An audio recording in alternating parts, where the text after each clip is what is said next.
কোরবানি হচ্ছে ওয়াজিব একটি ইবাদত এবং এই কোরবানি সম্পর্কে বলেছেন আল্লাহ রাসূল সাল্লাল্লাহু আলাইহি ওয়াসাল্লাম একটি বেন্ডিং দিয়ে দিয়েছেন যে কার উপরে কোরবানি ওয়াজিব, কার উপরে কোরবানি ওয়াজিব নয়।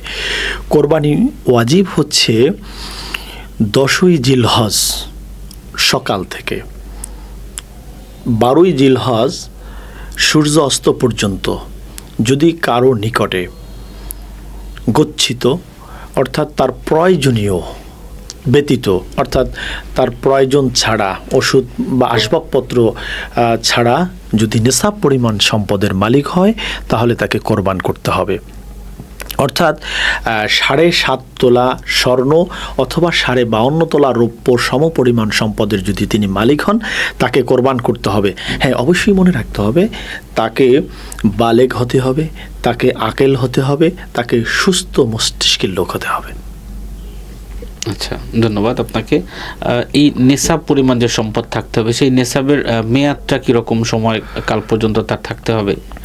জি, নেশাবের মেয়াদটা হচ্ছে 3 দিন। অর্থাৎ জাকাতের নেশাব হলো পূর্ণ 1 বছর মালিকানায় আপনাকে নেশাব পরিমাণ সম্পদ থাকতে হবে।